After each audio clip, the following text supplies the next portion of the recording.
Okay guys, alhamdulillah tadi pagi sebelum tengah hari tadi kita dah hantar daun apa?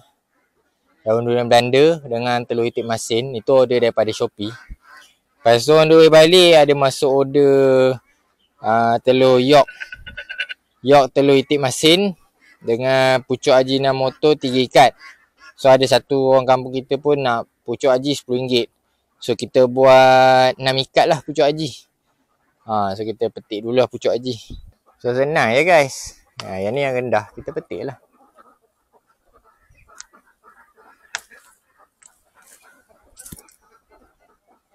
Sebab ni dah tengah hari, saya tak adalah nak potong dia. Kalau pagi, awal pagi kita potong, kita cocok balik. Yang ni kita ambil dia punya pucuk je lah dulu. Nanti besok pagi baru kita tanam balik. Macam tu.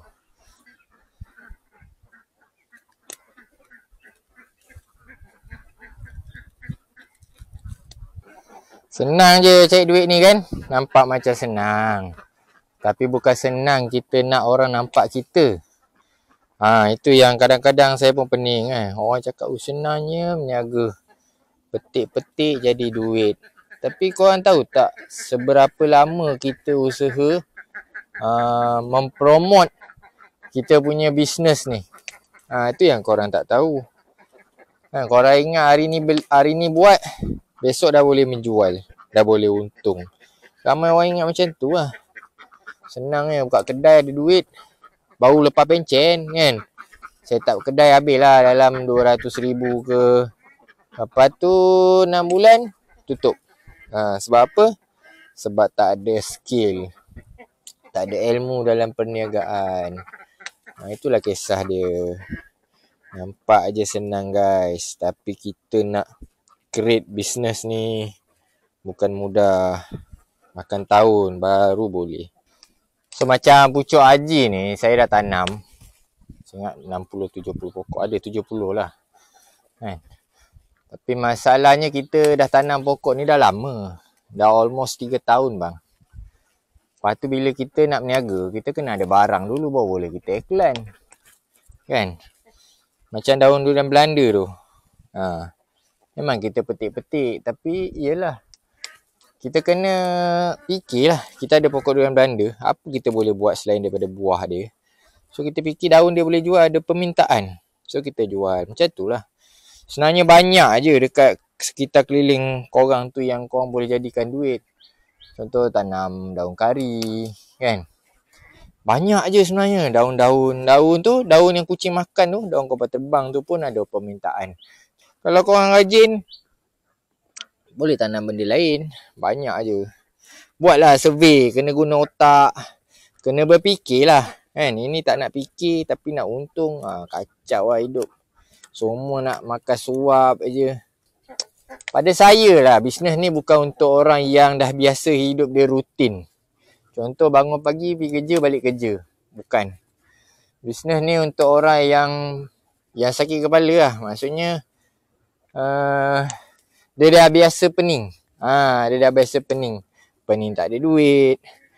Pening masalah. Pening itu, pening ini. Dia memang orang yang macam tu sesuai bisnes. Sebab apa? Dia akan fikir je otak dia. Kepala otak dia tu sentiasa fikir. Sebab saya buat kelas ajar orang beli itik kan. Mostly orang pesara lah datang. Ataupun yang alasan dia, saya dah tak nak kerja bang. Saya nak meniaga. Meniaga ada masa sendiri. Dia cakap senang lah kan. Dia cakap senang. Habis kalau masa sendiri tu, kau ingat kau dah buka bisnes terus ada pekerja 20-30 orang ke? Boleh untung ke buat bisnes tu? Tak. Kau orang kena jadi kuli dulu. Jadi bos dan kuli. Senang cakap jadi kuli batak lah. Semua kau nak buat macam ni lah. Saya ada pekerja tapi dia kerja lain. Takkan pucuk haji ni pun saya nak suruh pekerja saya kutip. Marah dia kan. Ustaz pucuk ni pun aku kena petik ke dia kata. Cara yang kita kena buat sendiri. Ni kira kita punya income sendirilah. Kita punya kerajinan. Takkan kita nak harapkan pekerja kita tadi kerja dia buat apa. Macam tu. Kan kau punya kepala otak kau kena buat dulu lah. Lain lah. Contoh, saya dah meniaga pucuk haji ni ada permintaan sehari 100 ikat, 200 ikat Bolehlah saya hire pekerja. Ini kau baru nak meniaga burger, dah terus fikir letak pekerja. Ada duit konon nak buka 30 stall terus. Adalah dalam akaun tu mungkin lepas retire tu ada dalam 200-300 ribu kan. Tentu jadi fikir-fikir lah. Bisnes ni bukan bidang yang senang. Nampak senang tapi susah. Saya dah jumpa ramai dah yang macam ni lah yang saya cakap. Sebab saya coach kan.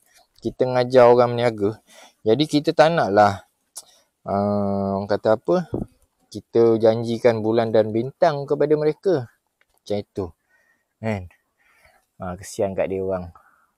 Dia orang expect untung je meniaga ni. Padahal hujan ribut petir semua kita kena tanggung. Sewa kedai, macam-macam lah. Kadang orang tu ada modal bawah 10,000.